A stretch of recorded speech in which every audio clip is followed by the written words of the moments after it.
We are living in an age of civil strife, potential economic collapse, and warfare, all of which seem to be escalating toward unfavorable outcomes. It is really time to consider bugging out or bugging in. You may need to live in your bug out location or live in a bug out state. And even if you're doing that, trouble may visit you where you're at due to civil strife of the times. So you may have to bug out again. What are your plans? How are you going to deal with it? How would you live in the various bug out scenarios that you might have to deal with? Have you thought it through? Well, we're going to go through that, my friends. I'm Greg Allison with Green Greg's. I'm here to tell you some tips and things to consider for this potential thing which seems to be coming at us. Let's hope not, but it's better to be prepared than scared. So, my friends, I'm going to be talking to you today about bug out living. Yes, bug out living, my friends. This is what we've got to consider is how to survive, thrive, and stay out of the hive in the worst of times, whatever may come at us. And there may be different scenarios that would have different potential solutions. There's different benefits and drawbacks to any particular choice you may make. So we're going to look at some of this. So hang in with me, my friends, as we go through this bug out scenario here. Now, there's three basic things we're going to look at. We're going to look at being on the trail, being in a vehicle, or in a tiny home. All of these are viable bug outs. The tiny home could be a bunker, might be a subset of tiny home, but a lot of us just can't afford that. So, but it could be one and the same. So we will go through these. On the trail is how we're going to start out, my friends, because somehow you got to get for where you're going. Now, quite often being on the trail in a bug out situation is you're just trying to get from point A to point B. It's not necessarily a way of living, but it could be. It could become a way of life. So that's two different options you got to look at. Now, if you're actually trying to get from point A to point B, you need to have the least, weight on you. There's a problem with this picture here, for example, and I would say, well, it may be, not other than her foot being too close to the fire, maybe it's the heaviness of the canvas behind her, because you need to probably go light. Now, there's three things that you got to consider. Well, it's the rules of three. It's more than three. So in any bug out situation or any way you're trying to survive, even at home, these are all good things to know. You can only survive for 3 minutes without air, which means maybe you need gas mask. If you're in a situation where you expect the air might have germs in it or chemicals or some aspects of warfare, especially if you're in a city or near a military base where these things might be more prevalent, or high population centers where somebody might attack with chemical warfare or biological warfare. You can only survive 3 hours exposed to the elements. Now, this is where you can start to consider clothing, shelter, and things like that. Now, these are big rules. Certain environments will challenge these more than others. You can only survive 3 days without water, and you can only survive 30 days without food. Now, like I said, these are all relative to the environment you're in. If you're at 60 below zero, I've seen that kind of temperature, that exposure to the elements might be 3 seconds. If you are dunked in the water when it's freezing around you, your time will be shorter. Also, if you're in the desert sweating, you're not going to make it 3 days without water. So, these are all rules of thumb. They're generally applicable, but it is here to give you an idea of what your priorities should be. Now, the air, most of us are going to have air in most places, but there may be times like forest fires where the air could be contaminated with stuff that could take you out. So these are all things that you've got to pay a lot of attention to in terms of your priorities for what you choose when you're in a bug out situation. Now, we're going to, like I said, we're talking the trail first. And on the trail, these probably are more acute. Now, there's a couple of things, maybe three things wrong with this picture. One, she's on a trail. If you're on the trail, everybody can see you. There could be people hiding those bushes above or below, particularly above, that could take you out and take what you got. This lady appears to have a lot with her. Maybe things that somebody would want to target, maybe even her herself. So being on a trail makes you a target. I've seen other videos talk about, oh, you can't live off the trail. Oh, yeah, you can. I'm going to cover that in a separate video in the not too distant future. I prefer not to be on the trail, to go cross country. Like I said, I've seen a video, some other video saying you can't do it. Boulder Dash, that's the way I hike. But there's some other issues with this, other than also she's out and got her legs exposed, which could open her up to poison ivy, insect bites, and God knows what else. The biggest problem I got with this is there's something here that's too much. What do you think that is?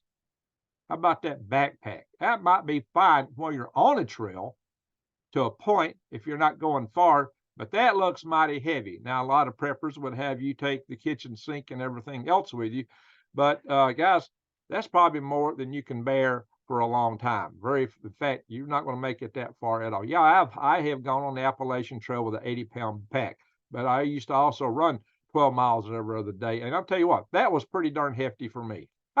Too much. A general rule is your pack should only be 10% of your body weight. No, I didn't weigh 800 pounds at that time.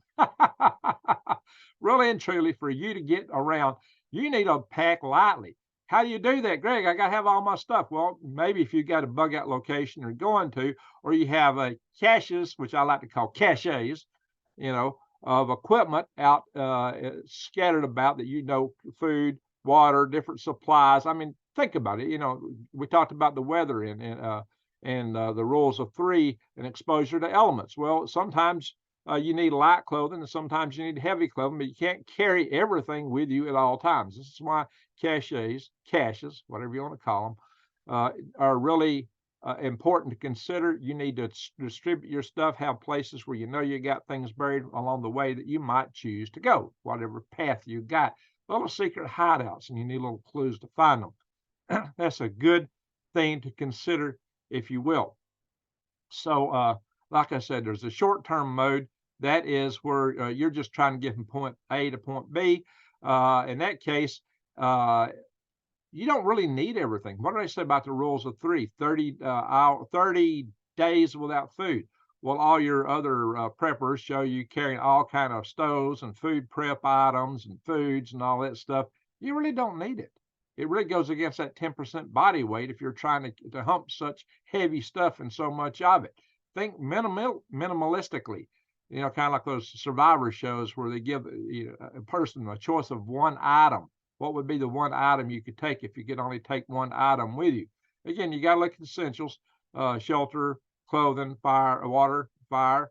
But fire is something you might need to be judicious with. It's considered vital for survival in many cases, especially if you're cooking or need to purify water, sanitize water, excuse me. But in terms of general operations, it might give you away. So it's just something to think about. If you're on a short-term bug out from one point to another, you need to cut some of that stuff back, and you need to have stuff stored in other locations. And just remember, it's hard to move around when you're carrying a lot of weight. It's going to slow you down and make you an easy target. Oh, yeah. Plus, you might be a more attractive target. Oh, look, supplies. In the war between the states, it's said that one of the things that contributed to bravery of the Confederate soldiers, those guys were starving to death. Someone would yell about the enemies, there's food in their knapsacks. Oh, yeah. Well, in a survival, it hits the fan situation, the idea you might be carrying food might make you very attractive. And then again, you might look like food yourself to some really hungry individual. So what should you pack? Think about it.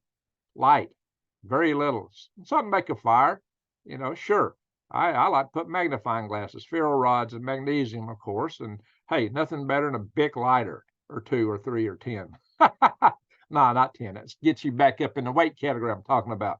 You need something to shelter you from the rain. Maybe a poncho would serve to both give you a personal rain cover and as your tent, because your shelter, if you're carrying heavy shelter, it's going to bog you down. A big tent's heavy. You need to consider what's the minimalistic thing. What's the purpose of the tent? Keep rain off of you, keep the elements off of you, the wind maybe, to keep... if you need to keep skeeters out, it might need to be a little more substantial. Yeah, mosquitoes, but I call them skeeters. So you need to think about these kind of things. Sleeping gear. If it's cold, you need more robust sleeping bags, but that's also weight. Even when it's down, trust me, I'll show you more on that in a little bit. So, and that's a climate this lady is in, is she's up getting kind of close to the tree line. It looks like I do see trees on the right. So she's not above it. But that is definitely a cold climate up in the mountains. She's got to have some robust gear there. And oh yeah, I have seen mosquitoes in the mountains in Alaska with snow on the ground, just a little bit. So, but again, what's the most important thing? Probably water. Once you got the shelter, once you got clothing, maybe some way to shelter yourself. Water is essential. You're not going to make it more than 3 days without it. And if you're in a hot desert, you're not going to make it a day. So the key thing is you can't carry, if you're looking at carrying only 10% of your water weight, you better figure out how to have access to that water. You really can't carry just all the water you're going to need for a prolonged period of time. You're going to have to figure out how to harvest water along the way. And the most important thing then is to purify and sanitize the water. And that's two different things. Purifying is getting the solids out, the solid matter, getting it clean. Sanitizing is killing the bugs at it. Now, some filters, like this one, the individual's holding there, and live straws and such, will take out the bacteria, like Giardia, which is one of the biggest threats. But there's no filter that gets the viruses, not even your ceramic filters in a Berkey or a Pore Pure or something like that. No, none of those take the viruses out. That's where sanitation comes in very vital. Now, yeah, I have drunk from filters. But you know, you're taking something of a risk with that. It depends on what kind of water you get, but you never know what's upstream in your water. And especially if you got fetid water like that in a pool, watch out. That is going to be full of stuff that might make you sick. Flowing water is better, but you want to be at the top of the stream if you can. That water is showing a lot of stuff growing in it, so you never know. Again, you know, you can harvest the water, but be sure to be able to sanitize it. And one of the best ways to sanitize water is boiling it. Get in a rolling boil for about 3 minutes. Maybe you got some tablets that's got chlorine in them or iodine. You know, a teaspoon of chlorine per gallon of water, iodine tablets, you know, but you can only carry tablets so long. That's more supplies, more stuff to carry. This is where making a fire comes in and makes a lot of sense. But if you're going to make a fire, you might want to consider Dakota fire pits and things like that, where you're not getting too much blaze showing and fire showing, because if you can be seen, you can be found, you might be in trouble. It's just like hiking on that trail. Everybody's going to be watching along the trails. Remember the days of old, they had to worry about highwaymen. What were highwaymen? It was burglars that waited on passersby. Oh yeah, you can expect that when this age breaks out, if it hits the fan. Highwaymen, once again, law and order will break down, my friends. So here's another little solution.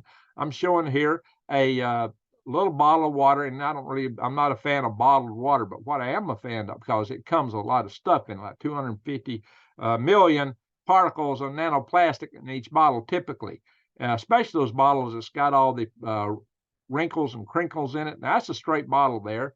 It's got so-called smart water in it, but it's probably also got a lot of stuff in it. But pour it out, put some other water in there, filter it, and reuse it. Of course, you know, if your life is dependent on all that stuff, is not going to be a major consideration. Stuff that make you sick in 30 years isn't going to be a consideration when you're trying to survive the next day. But think about this: you could actually purify the water to get the solids out. Once you've done that and the water is clear, the sun can shine through that bottle. Glass will stop ultraviolet light. Glass will not work for this. Glass bottle will not work for what I'm about to tell you. But you can sanitize water with ultraviolet light. If you can keep it in the sunlight, good sunlight, for a couple of hours, if the bottle's not too big like that one, so that's long and skinny. So the sunlight's got a better chance of penetrating. If you can put this not on your dashboard, because you got glass on the dashboard of your vehicle, which will stop a lot of that UV, you want the UV going through the bottle. That's one thing it will do with plastic. A long, skinny plastic bottle without a lot of crinkles in it would be a good choice to save for your bug out adventures. Put that in your pack. Carry it on top of your pack as you're walking around, and let the sun do its work as you are in progress hiking around. So these are things to consider. This is where a water filter and a fireless means of sanitizing your water. At least it gives you a better chance. I'd still run it through all the filters, get the bacteria out. You know, it would still be a preferable thing just in case. But this improves your odds of not getting sick. Of course, a fire can help too.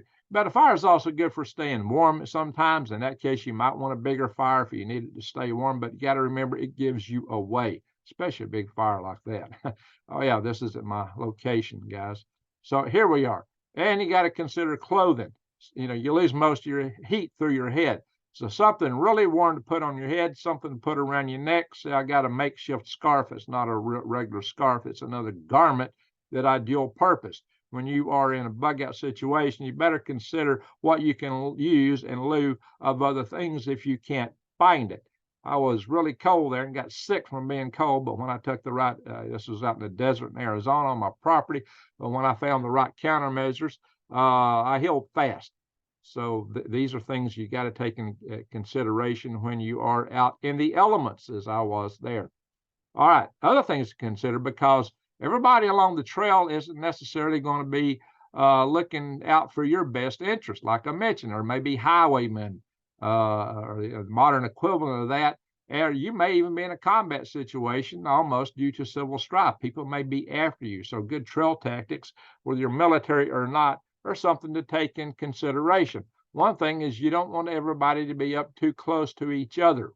Being too close, if you're in a group, if you've got a survival group with your family, if you're all really close to each other, it makes you vulnerable where somebody could take you all out at once. Especially if they got a fragmentary device like a grenade. And believe you me, you can make makeshift fragmentary devices. And you see all the Hollywood movies, everybody's marching close together all the time. They're a little bit further apart there than there, but they're still way too close. And that's too close. You need to be 6 meters apart. But at least 5, 6 is better. And so there we go. That's just right. See, there's somebody taking a picture of this guy or painting him or something. So 6 meters apart is a good way. But when you're 6 apart, you better watch your 6, because something might sneak up behind you. Be aware of everything around you, or you might get a surprise. Look out. Anyway, also, if you ever get in a situation and you're ambushed, like that little girl I showed you earlier that was on the trail, well, she wasn't a little girl, but still, if you're on the trail, and somebody wants to take you out, they might ambush you. When you're out in the open, they're going to pick an ambush place where you're like a sitting duck, where you're like a fish in a barrel. Sometimes, usually, the only choice you got is to charge. Because if they want to ambush you, they'll have you bottled in somewhere. So that's something to consider. You're in a bad situation if you get ambushed. There's no way around it. If you just sit there, you're in trouble. All right, guys, in a vehicle. So what do you do when you're in a vehicle on the road? That is a viable thing to consider, as long as you got gas to move around. This is my bug out vehicle. I have lived in this vehicle for the latter half of 2023 in the desert. And what you would find in a vehicle, you have different things to consider for bugging out. For one, in a small van like this, you could basically just slip in anywhere almost and boondock and sleep, and nobody would suspect it. And, as long as it's a place where different vehicles park, because you could just crawl in the back, don't make any noise or any light, and folks would just assume it's just a vehicle parked. So it gives you some anonymity, some ability to be silent, to hide out in public. So that's a good thing. Also, if you are, the bad thing is, if we have a true grid down situation, you're not going to be able to get fuel at a certain point. At a certain point, that is not going to roll. That's one reason I would carry bug out supplies with me in the van at all times. I always had a bug out bag and other things that if I needed to, I could strike out and go across country. Now, but one thing to consider, that van is actually pretty good shelter. It beats a tent by a long shot for wind and rain and animals and things like that. You do have certain security. So if you can take a vehicle to a bug out location, maybe you own a vacant lot somewhere, you just haven't finished building your bug out cabin or whatever. This could be, as I used on my property, as I'm in progress of, and I will go back to this, building my tiny home. This has been a viable way of having shelter. So you got to consider that it is and you might have something happen to your shelter. Maybe your fireplace burns it down.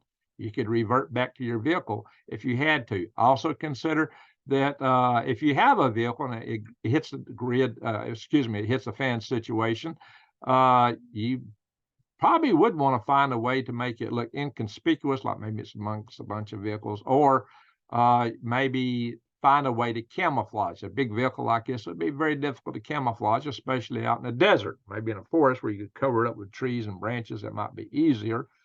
We do have big juniper bushes out my way in the desert, but just think about that. The white would be very obvious. You might want to paint it in some fashion.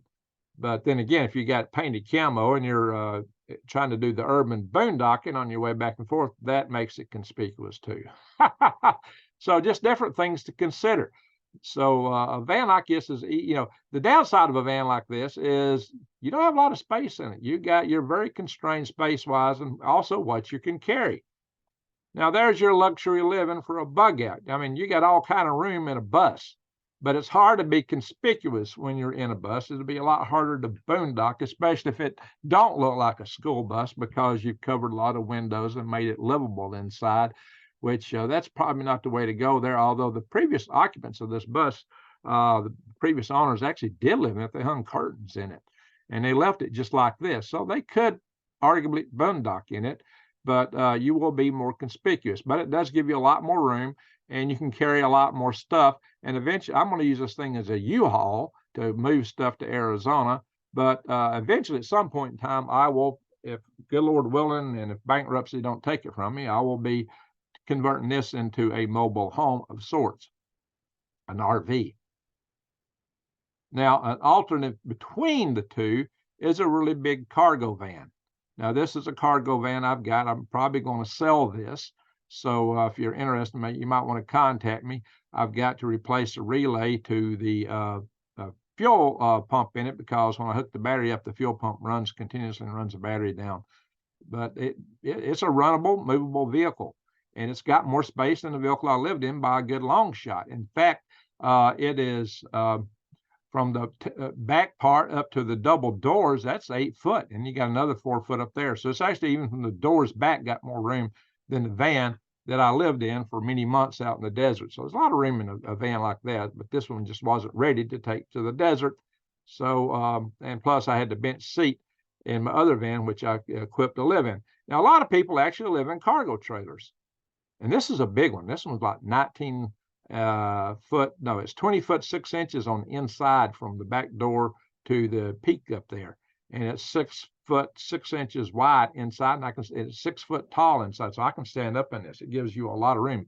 Being able to stand up when you're changing clothes sure feels a lot better than the way I've had to do it all in my van. But you get used to it. It's all what you get used to. But this would be a lot more comfortable. And if you don't put windows in it, make it look like a little house, trailers are everywhere. You could boondock in a trailer. It could just look like something, a work trailer that, has been used in construction site or something like that now.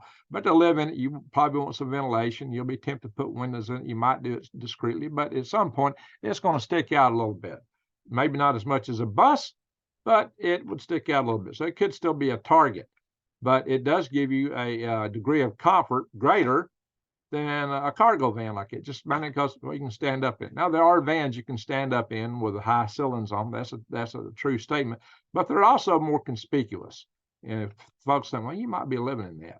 So just think about it. Anyway, here is my bed. Then the van that I've used as a bug out van, and I've done a video on this van, a couple of videos, and several from it, from the front part. You can see what I did. This was a no-build build. I just took what I had and threw some things in it so I could live in it without going through and rebuilding everything, because I didn't have the time or money to do that at that point in time, mainly the time at that point. I definitely don't have the money now. But I just basically took the back seat and laid it down. And then I threw a foam mattress on it. You can see there's blankets there and a sleeping bag on top. Now, we're going to talk about that sleeping bag a little bit more when we talk about cold weather in a little bit. But that turned out to be a vital piece of equipment for me, but that is too big for bugging out. And you need some shelves. That is, once you live in a van like this, what you discover is that if you use the totes, like the one on top of the shelf there, and stack them up like I had originally, you got to move 4 or 5 things to get to anything, and it becomes a real hassle. And it's very inconvenient, which makes you tempted not to even access certain things. And so it's a lot better if you can come up with a shelving system like this, I will, before I put stuff in them, I will have bungee cords. I already bought the bungee cords to attach to all this. This particular shelving, I just got it at Walmart. It was not very expensive at all. There's little sections here I can hook a bungee cord to and just wrap it around to the other side like a little bar here. And there's a bar back there. I'll bungee cord this in place too. And you can see under the bed here, bench seat, I've got storage where I'll put stuff underneath there. Now, if I did a build, I would have more room because this seat has got equipment under it for electrically making it become a regular seat. Not, I took the passenger seats out to make more room inside the van. And you can see one thing I did learn that was a valuable lesson to me when I was using the totes was I had a CPAP on top of a tote just like this one. And I was driving around over really rough terrain, and a CPAP stayed in place. At first, I used to bag it up, but then I discovered, that thing would just stay in place on top of one of these. And so I discovered that with enough lip, things were pretty stable. So I replicated that on top of my shelf. I cut some small 1x2s and hot glued them onto this shelf. And I drove around quite a bit. I was hunting this tape measure. I couldn't figure out where it went. And when I took this photograph, I go, oh, there's my tape measure. It stayed there all that time as I was driving around, banging around inside this van. So that's a good place to store things, and it kind of works out. It gives you extra storage. So I was able to put this top on top of this tote on top of these shelves, and I could put a CPAP right on top of that. When you're an old guy, you got to think about things like that. You see how that looks? So there's your little secret tip, is you can make your shelving more versatile by just gluing on some 1x2s, something like that. Just cut them to the length you need and hot glue them on. Bada bing, bada bang. And off you go. Now here's the under the bed storage. I don't have the unit as long as I was using earlier, just because it was kind of a pain to get in and out. As you do this, you learn some lessons and you'll apply them to the next venture you have. I'm sure I've got more lessons to learn. So I've got me a table here that I can use. I can put me a little cook stove on it. I can cook on it. I can use it as an office surface table, an eating table, whatever I need to do. So there's a little small portable table that I've carried before. I've had it strapped down with bungee cords previously. For the most part, this is stuff like I drove around with all this stuff, not bungee corded. If I put stuff in these shelves, definitely things will be flipping over. So I'll definitely be bungee cording everything down. But this is kind of wedged up against the seat, and then everything's kind of wedged together. So it actually just worked out right for my space. And you can see I got some things underneath this table. Of course, that would slide around if I want to bungee cord it down. And it does as I drive around, because it's not at the moment bungee corded, but it will be before I start my next bug out venture in the van. Now, another thing that's important is privacy and a little bit of darkness. So between the living quarters and the cab of the van, I've got these black curtains. Nobody's going to see back where I'm at and see what I'm doing. These other little curtains on the side of the van, believe it or not, when you look at the windows, they work pretty good. Let's see. Where are those curtains at? Yeah, right here. These actually, you can see outside, but it's harder to see inside unless you got a light inside your van.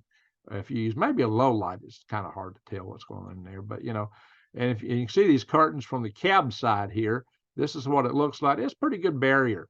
It does block some light from coming back, but you got places where some of it can come in. So you're probably going to be, unless you put 10, aluminum foil or something on the windows, you'll be waking up in the morning. There's I could cut cloth like that and put it over the windows and really darken it up if I needed to back there.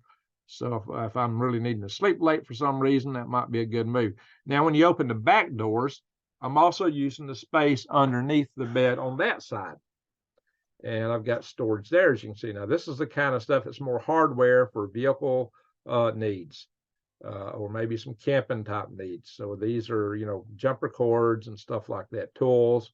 Sometimes I put tools under the passenger seat or even in the floorboard if I'm not carrying anybody with me over there, and fill that seat with things too. Now, where I sleep, this bed is wider than I need. This is where the foam mattress extends to. So I got some extra space here. I'm planning to put another set of shelves right here on the back of the van, and it ought to stay there pretty well. There's a place to take bungee. And you need to also consider, do you have a good trailer hitch? You might want to pull things with you or attach other things on the back like this, but that does leave things wide open to being stolen. You can see I have it cabled in and locked in, this generator, but a heavy thing like a generator is going to overpower a lot of these brackets like this that I got at Walmart. It did not hold up. It eventually just totally broke all the pieces. I did have coolers over here, heavy coolers loaded with ice and a lot of stuff at one point. I discovered all that was unnecessary, and this wouldn't get around on the desert roads with the washes and the bumps and everything. It would, this was all subject to be just torn all to pieces. So that is not, in my humble opinion. Now, if you had a motorcycle carrier that's more or something more robust, it would do better. That's something to consider for something you might want to hang off of a trailer hitch like that. But also, you might want to pull a trailer like the big one I showed you and have additional room for your stuff, or you might even live in a trailer. Now, fortunately, in this van, I've got some already built-in locations where I can hang clothes, and I did use this one to hang up all my clothes I wanted to hang up at my previous trips and adventures. And so this is looking through the back doors. You can see over the bed area. You can see the curtains that come with the van, and you can see again my shelving, the barrier I built there to hold stuff on it, including that box, which has got its own, that tote box.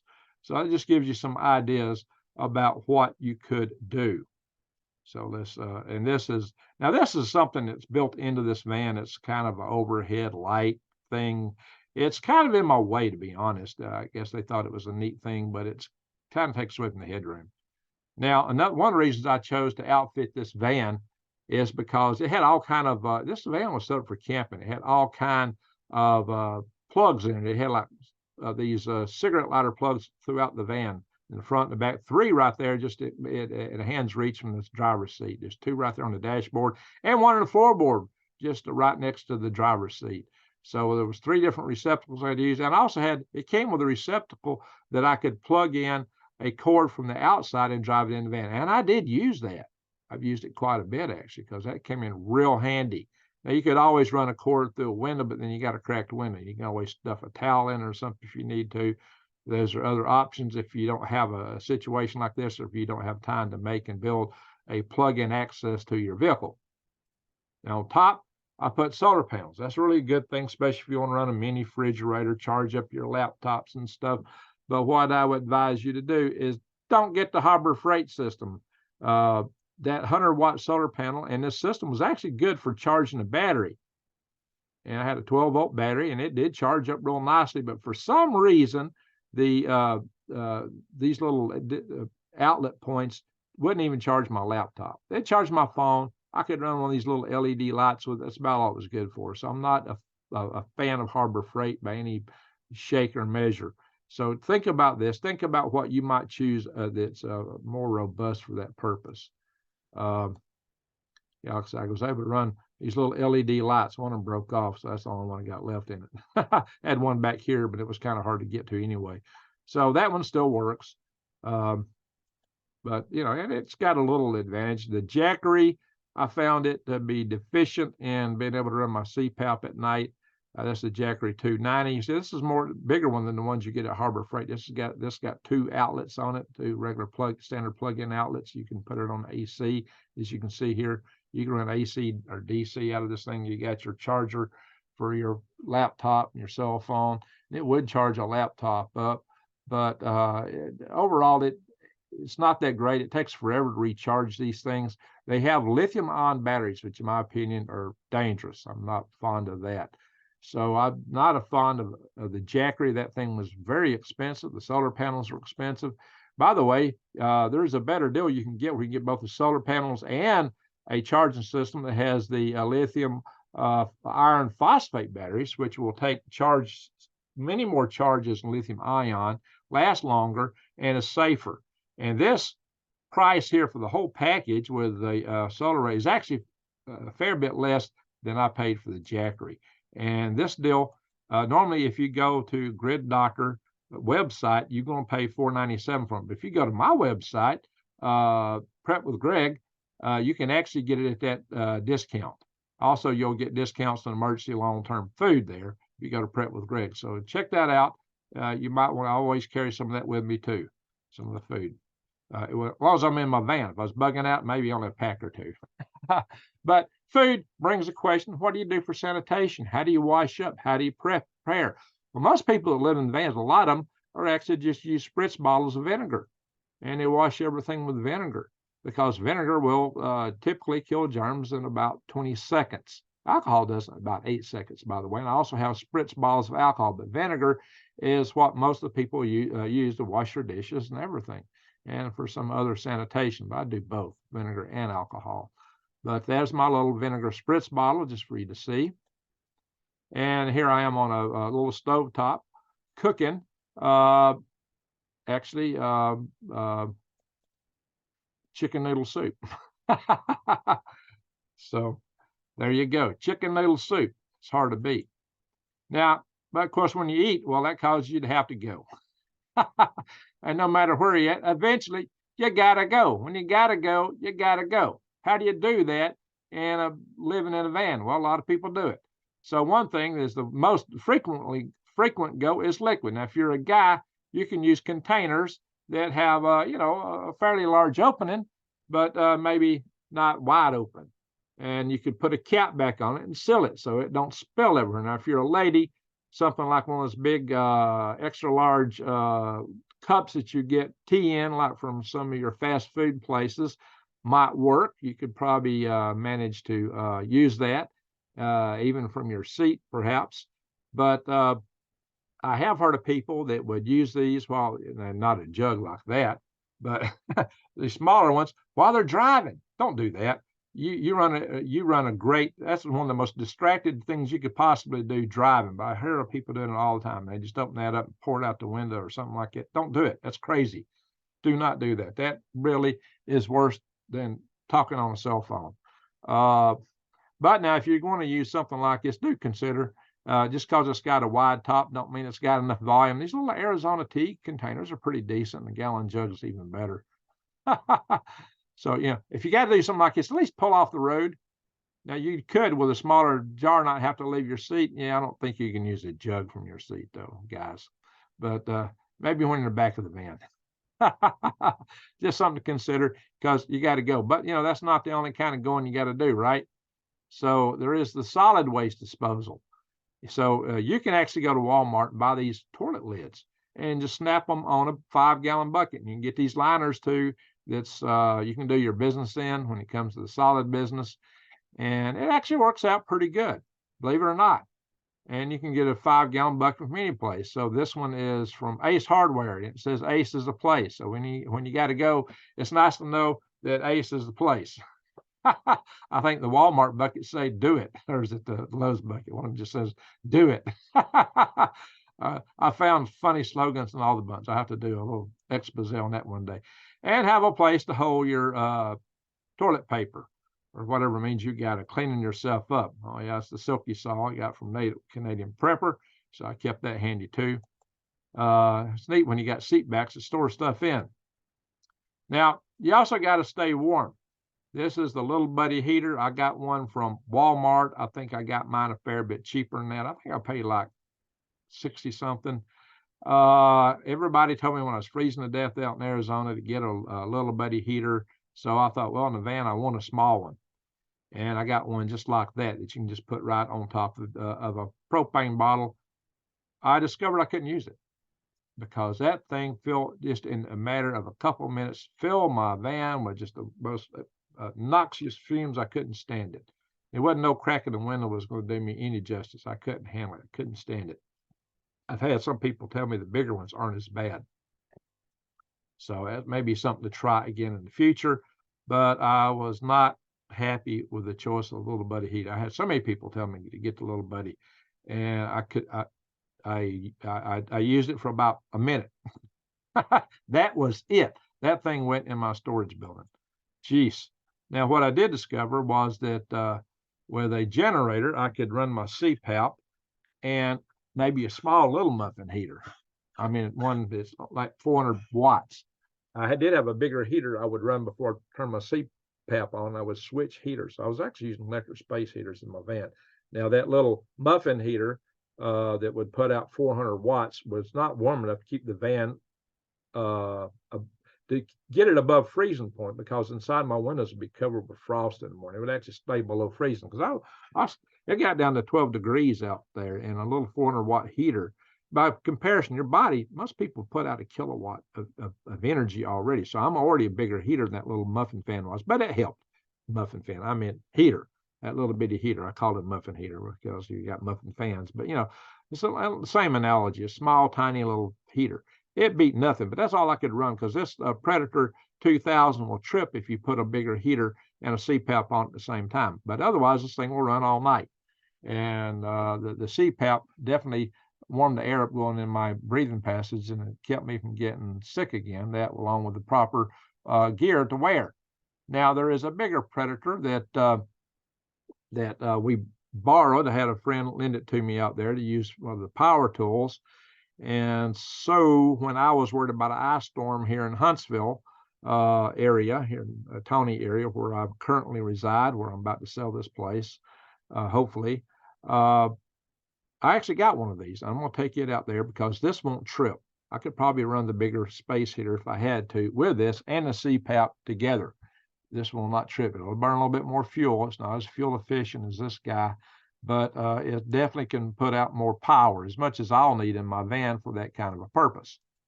But the problem with all these generators, you got to set them outside. That's where the plug-in comes in important, very important. But another thing I had to have was good sleeping gear.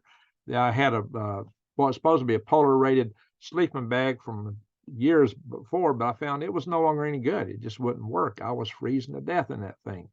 The blankets just weren't adequate that I had, including wool blankets. I was just cold. I was chilled to the bone. I was getting sick. I found a sleeping bag that was rated at 25 below zero. Oh yeah, Fahrenheit. That did the trick, but I got one big enough that I had a little room to move in instead of a mummy bag that you couldn't turn around in, which was important for my comfort at night. However, that bag is ginormous. It's fine in a van. It's just fine. It's great in the van. This is one advantage of being in a van, is that you can use something like it. If I were trying to bug out, that alone would exceed my 10% body weight and volume. That thing is giant and it's heavy, but it works in the van. I would not be able to bug out and put that in a backpack. So just something to consider, guys, something to consider. But in terms of being in the van, oh yeah, that was a charm. That made a huge difference in me staying warm at night. Now, a lot of people put wood-burning heaters even in vans, just like this. They can put out a lot of heat. Of course, you got to have the wood or something to burn in it. And yeah, you got a fire, so you better be careful how you install it, how you vent it. I've seen guys with these in buses and in tiny homes, but a heater like this will get things real hot, and then when it burns out, it gets cold. It's hard to keep temperature stability with these. One of the big popular things now in van life is these little diesel heaters. And as you can see, they're pretty affordable. And now there's things you got to consider. You got to have an air inlet to your vehicle and an air exhaust outlet. And some of these have external fuel tanks that you mount outside your vehicle, maybe on top of the vehicle or on the side. And then you route the fuel to the diesel heater. That may be the safest way to do it. This one has a built-in fuel tank. I mean, that's great, but you got to remember, you want to take that thing out of your van before you fuel it. You do not want to fuel inside your van, because if you spill that in your vehicle, those fumes will always be there for a long, long time. And those fumes will be noxious. They can make you sick. Do not ever do anything that would lead to you spilling fuel in your van. Do not refuel any kind of device inside your van. This is portable. You can take it out and fuel it. That's what I would do if I would use one of these. And I think that's actually a pretty good heater. These things are made in China. I hear the reliability is somewhere in the pits. They're not that good reliability-wise. This one's got a $50 deal off. It looks like it's as cheap as what I bought with my buddy heater. Although I did get my buddy heater cheaper than that. So you might find good deals with these. This is an H-calorie diesel heater. It puts out 8 kilowatts. That's some serious heat, a lot more than 400 watts. So much more than 400 watts. So that ought to be able to keep you warm. I've seen people use these in really cold climates, colder than even where I was at. So that's a prospect. Just remember, you got to vent the exhaust out of the vehicle, and you got to be able to bring fresh air in to run this thing. That's all. So you got to put a couple of holes inside of your van or vehicle somewhere if you use one of these. So that does get you in a little bit of a bill. I may go to one of these in the not too distant future if I'm going to stay in the van in cold weather. All righty, guys. Hey, you got to have a little fun when you're out and about. So you got to have a little fun. You might want to use a G-un. Nah, little target, balloon popping or something. And, you need some kind of protection in your vehicle. But you got to pay attention to your local laws and where you're going through as to what you are or not allowed to have. Maybe you want to carry stuff with you because you may not want to leave it back at home, or you're worried about somebody breaking in and taking all your stuff. Well, there's a problem when you're doing the van life. You break down. Eventually, somewhere, you're liable to break down and need some kind of maintenance for your vehicle. Now, there's a lot of maintenance. There are things you can do yourself. Oil, fluids, tires, battery. You should be able to do all these. If you're not up to them, you need to practice and learn how to do this if you can. Some people are disabled. They really aren't able to do much or just have very low strength. But as much of this as you can do for yourself, the better off you are if you're traveling in a vehicle. Now, a lot of people that live in these vehicles are full-fledged mechanics. If they weren't one already, they become one. They learn how to fix everything. But you got to have the tools with you to do it, and sometimes you need a place to work on it. That might come in short supply. The biggest challenge will be when you got to do heavy maintenance, when you got to do engine work, transmission work. You might need a mechanic. You might need to take it to a shop. And often that will be the case if you have a major breakdown. But if you have a major breakdown on the road, if you got these other things in your vehicle like that, what are you going to do with them? You got to have a place to put them, because especially if you got to leave your vehicle there overnight, or a lot of shops, you park stuff in there. You might hide some of this in your vehicle in such a way that nobody will be looking for it. But then again, if it's going to be somewhere for a long time, you really got to be concerned about that. What are you going to do with anything of value? And this isn't the only thing that might be of value that you might want to carry with you. But what are you going to do when you got something of value and you break down and you got to go here and see Mr. Buddy Mechanic? So you need to think about that. There's options. Sometimes you can put stuff in some of your baggage if it's not too long and kind of pull it out with you. You don't want to be everything to be seen, right? You might have really good secure hiding places for some of your stuff, but it's kind of hard to do if it's a long nug. And those that watch my channel know what I'm talking about. Flip that word around. So what are you going to do with your stuff? How are you going to secure it? One thing you might do, especially if this is something you're going to have to work on, it's not an immediate breakdown, is find a little rental unit. If you're nowhere where you got friends or family, get a little storage room or locker somewhere and put stuff in it. I've done that. So consider that when you need maintenance and you don't want to leave your stuff in your vehicle. That's a big concern when you're living in a vehicle, and that's your bug out situation. Why would you want to bug out in a vehicle? Well, if you've got social unrest and the grid's not down, it's not a bad choice. There are people that live out of the vehicles like this as a matter of choice. It saves a lot of money. It gives them mobility and freedom over renting a house. You get to see the country, do things. It's attractive lifestyle for a lot of people. And I'm thinking about doing videos on that because I'm a practitioner of that. And those are popular channels. I may branch out and open another channel on that because it kind of goes with what I'm doing. The biggest thing you got to watch out for is shyster shops like that one behind me there. There are people that will rip you off. You better check out and research your shop before you let your vehicle go there. I ran into a nightmare here. I'm going to do a special video on that on my channel, Product Papas, in the not too distant future. But I got a whole lot of editing to get all the material and put it in the video. It's going to take me a week or two to edit all that stuff. Right now, I don't have time. But that is going to be a blockbuster video when it comes out. Here I am. I found a friend. If you got a friend that's got a place to put something, this guy and I were both victims of the same shop, but he had a garage. And so we did work on my transmission there, a lot of the work.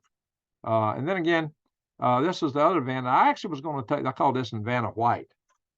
I call this one back here Candy because it's white on the outside and red on the inside. But I've also started calling it the Hotel Arizona. So it's got two names. So Vanna White here, that was my first white van. And the big long one I call Moby Dick. Maybe you can figure it out because it's so big. So uh, this van was the one I was originally going to fix up for that. It still needs a little bit of work on it in terms, but it's well, it did at the time. I've got it running real well now. It's got no issues. It was just the windows wasn't working and some things like that when I first had it. I got all that fixed. So this is a good van. I'm probably going to sell this van. It's actually got more headroom than the one I was living in. We don't have that big console piece running down the center. And this bed is actually more comfortable. I wouldn't have to pile as much padding on top of it. So there's more headroom in this van. Some ways I actually like this one better. Just don't have all the plugs. So again, there's Moby Dick. Anyway, guys, a tiny home is another thing to consider. You might think of your bunker as a tiny home because that's what a bunker would be too. This is just a tiny space of living. Isolation might be a good thing for your tiny home. That's got a built-in moat around it because it's in the middle of a lake. Of course, it's not too isolated. There's a big mansion next to it. Of course, if that lake is backed up by a dam, the dam breaks, you're going to have to cross a lot of mud to get to that home, which might not be traversable. Or if the water level is not maintained by a dam, it might get flooded out. You got to think about those kind of things. Now, I have seen where people built little homes on floating islands and barges they built and boats. That's actually pretty attractive, by the way. Now, a lot of people in a lot of areas live in these pre-built storage buildings, really. This is a Graceland building here. That's the manufacturer of this. There's a lot of buildings like this built by various different companies. A lot of the Amish are known for making these things more affordable than a lot of others, but the prices have gone up quite a bit. In some places, Madison County, Alabama, affluent as all get out, you can live in one of these. In Arizona, in Navajo County, you're actually not permitted to live in one. But the next door, Apache County, they consider them fine. So it's crazy that a poor county like Navajo County has got so many permit requirements, but you find people living in there, quite a few anyway. They got a system, well, as long as it's not reported, it's fine. You actually see people, and the same way with RVs. You're not supposed to live in an RV in one location for more than, I think, maybe 3 or 6 months. But you will go up and down the main highways, and you'll see people that's been parked in them and living in them for years on end. So I don't know what all it boils down to, but RV is not as easy to cool and heat as one of these, and bad weather, and these will last longer. So that's a pretty good option that you will see on. They're usually rated. You'll see a sign on them that'll tell you that it's not for human habitation or something like that. They put that on as a legal disclaimer.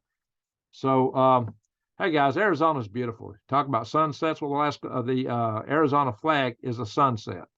So beautiful location. It's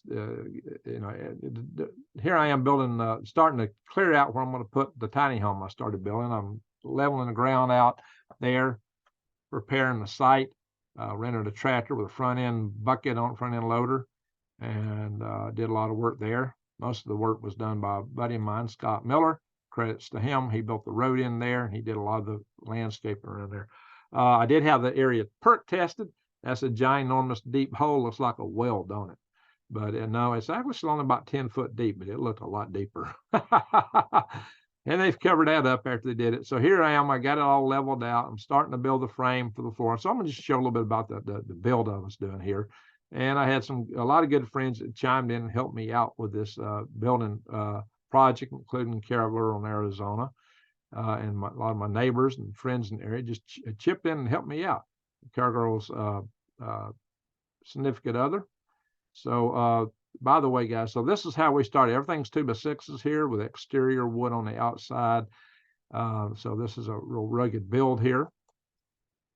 I put plywood on it. We alternated where the long pieces were and the short pieces is 10 by 20. Everybody's great. Why 10 by 20? Because that makes it a shed in Navajo County. So, and sheds are regulated differently. So that is why we chose a 10 by 20, or I chose that. And it was convenient dimensions. It's readily, you can tell it's 200 square foot pretty readily. So, hey, that's a great tent right there, guys. If you got to do tent living, something like that, it's got a lot of room, a lot more roomy than a van. I did have a separate kitchen unit set up for Arizona. This is a little kitchen area I had. Winds made it kind of rough. We did do some cooking and things in here, but did have a lot of my kitchen stuff in here. But that's still not as convenient as being inside a building. And it was a little bit too far away from where I'd normally camped on my van. And you can see we pre-built the walls to raise them. And the whole idea originally was going to do this Amish style. We thought we were going to have an army of volunteers, and a lot of people backed out. So we never had enough people to raise this big wall by itself. We had to come up with means to do it. So you can see I had a block of wood here. Originally, we thought we were going to pull this wall and set it up on top of that block of wood and then drop it in place. And well, the blocks was actually back here. We was going to drop over. That's not the one that was going to stop it. What we discovered when we tried to pull the wall up that way is that all it did was it scooted the whole platform here almost off the blocks. Scared us. Now, these stops, you can see I took the side and I notched it out so we're catching these stops. That's all you really needed. The stops, when you hit the stop of this thing, it will rotate. It will rotate in place just nice. You might need a sledgehammer to do some fine adjustments, but it was pretty amazing how well that worked once we got it all set up properly. And this was the rig we set up to hoist it up. We had come-alongs on each side, and then we had a winch in the center operated off the tail hitch of one of my neighbor's vehicles there. That was his bar, his cable, pulley, and winch. So I did have some good help there. That was one good thing. So we had these posts I put in the ground, also reinforced for load bearing. And we got that wall up, as you can see. And then we put these other walls up by hand because we didn't have the side on them, so they weren't as heavy. And then we built the back wall in 2 pieces and put it up, as you can see there. And then I put this floor sill basically all the way around, floor joist, whatever you want to call it, sleeper, all the way around to put the 2x6s for the upper floor on. These 2x6s are also, they rest on this. This has got lots of screws holding it into these 2x6s. And so these rest on top of that. My barn loft here is built the same way, and that don't budge. Now, I went in and reinforced these with side plates on it, so they're not only screwed into that 2x6 that way, but there's a side plate also. And I use wood for this. Now, for the ones on the roof, I use metal brackets, but you must say I got wooden brackets there. I'm probably going to come back and add some 4x4s, probably about 6 of them, one in each corner, and a couple along each side here. I might even go to 8 because I might use them around the stairwell. So this floor is going to be very, very reinforced. This 4x4s are rated for an enormous amount of weight, a lot more than will ever be up there. Even if you didn't have this, if it wasn't screwed in place, the 4x4s would hold it. So I got no concerns about that. So it's going to be very robust. And you can see everything we put on here was screwed and glued. We screwed and glued everything. This is the beginnings of the upper floor here. You can see the side mounts there. We got 2 running beside each other here. So we got a lot of reinforcement built into this. You can see here my extra plates that I put in. I added just 2x4 brackets basically. So this is quite robust, a lot more than what a lot of people thought when I showed the video. Everything is screwed down. We got lots of screws in it, but we screw and glue everything. And nail. As you can see, the glue on the bottom. There's glue and screws, screw and glue. And you got to walk on rafters a little bit. I hope you got sure feet if you're up about construction like that. There I am, just having some fun out there where I'm about to put the floor down in my storage room part of my home there. And here the floor is going down. That's where the stairwell will come up. And that'll be my bedroom right there where my friend's standing. Oh, yeah. That is Candy or Hotel Arizona. And that's where I usually parked it when I was sleeping out there. Once we started building this, I did prior park it where we started building this. Then I parked it out there. And there's my little Predator, and I would run a cord from my Predator over to the van. And that's the way I survived out there for months on end. That was my home. And this will be my home. You can see I'm kind of happy to have a floor up there finally. It was cold out there in the autumn in the desert. Some days it got warm. Some days you might be to a t-shirt. You can see we got some nice juniper trees on the back side there. behind me there. That's going to be basically my storage room. And the other side is going to be the bedroom. On this side, I've got plenty of windows upstairs all the way around, and fair bed downstairs. I'm going to repurpose these posts to be part of a porch. I'm going to build out here, and good time. Now this is a view of a sunset through the corner of my future bedroom. So you can see down into the wash across the hollow there. There's another view as the roof rafters are coming on. And whoops, this thing's running away from me. Why did it do that? Let's go back. All right. So what you'll see here is I got actually 2 brackets on each side for every 2x6. There's actually 2 metal brackets heavily screwed in. So it's like double done. There's that B bracket, and there's a straight squiggly bracket behind like that. That's a straight squiggly bracket. There's 2 brackets on every side there. That's what it looks like from outside with the roof rafters on. I did pre-integrate. I started to build this wall like I did the front wall. We just realized it was just too heavy to do that way. So I did not continue with that. It's going to be harder to add the siding, especially up here later, but it was just too much effort to get that wall up. So I'm going to have to use scaffolding to finish this job. I do have some scaffolding. There it is. That's a pretty view of it there. And you're going to see starting to put the roof rafters on. We got the rafters, we're putting the purlins, that is, excuse me, and the actual roofing. Now we got the sheet metal on top. I am going to come in and insulate the heck out of all this, and eventually put, wiring and probably gyp board in here. But that's going to have to be later. This is looking out from my bedroom view. You can see my old van Cherry, which is out there still in the desert right now, and Vanna White, not Vanna White, Cherry. Oh, this is Cherry, and that's Candy. Pardon me. You can kind of see it. There's a bracket here. It's got a squiggle going up behind it. There's a bracket here. There's 2 brackets. Not to mention, we also shot screws into it. But we got 2 brackets on each side. You only need 1. We tried to make this thing as rope. We put a ton of screws in this thing, nails in it. It's got nails and screws like crazy. I made the doorway a little wider than normally you'd have a 3-foot doorway, something like that.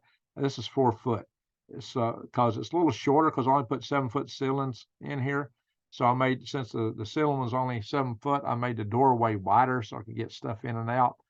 But that's going to make some other challenges for how I install my stairway. You'll see that later. Anyway, guys, the cool thing about bugging out to a place like that is you can grow your own garden. I got a garden space. You need to be able to grow your own food, guys. It's really vital when you're trying to survive out. If you're on a trail, or if you're going around the vehicle, that's not an option. But when you got a place to go to, this is a reason to have a place to go to, so you can do something like that. You might do guerrilla gardening and plant some stuff discreetly in odd locations where you hope nobody will find it. And again, we'll return to another beautiful sunset in Arizona. And again, I got this van. I will probably sell it, although it wouldn't make a viable backup to the one I had. So I don't know. It's possible I will keep it because I still have the seats in it. So if I need to take a crew out to Arizona with me and back from here as we're moving stuff, that's a viable way to get us back.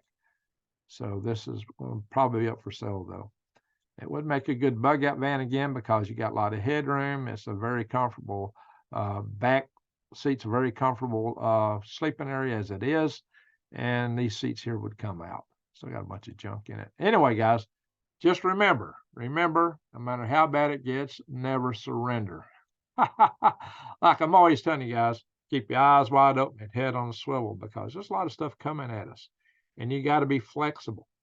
The thing about having a bug out vehicle, it can take you to your bug out location. Well, my bug out location is so far away, I need to live in it. Bug out living. And that's really the best thing you can have.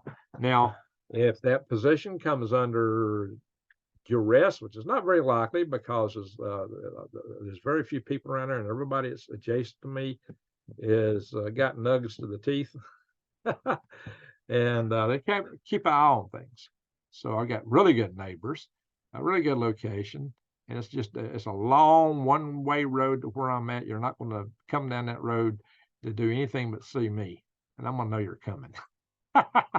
But in any event, if you do have to leave, I could still leave in the bug out vehicle if I had to, or I got my bags. I can go across country if I have to. So there's, I've got different options to look at. So think about that. What are your options? What's your plan A? What's your plan B? Your plan C? Weigh through those, consider them. But it's time to think about bug out living, not just bugging out, but living in your bug out. That's the key part here. It's the whole idea that this is where you live when it all hits the fan. Now, maybe you can bug in where you're at right now. Maybe it will work. If you've got everything reinforced and got all your stuff together, if it's a viable location, live where you're at. But you may have to leave. The heat may just get too much. It may be too hot in the kitchen to stick around. So what are you going to do then? Think about it. Think about it. It might be your plan B. It might be your plan C. What are you going to do? Think it through. But the time to do that is right now. So just bear that in mind. Again, keep your eyes wide open, head on a swivel. Thank you, everyone, for watching. Subscribe, bang the notification bell, and click all if you've not already done so. Comment below and share my videos. I need all the help I can get in that regard. Thank you, everyone, for watching. Greg out.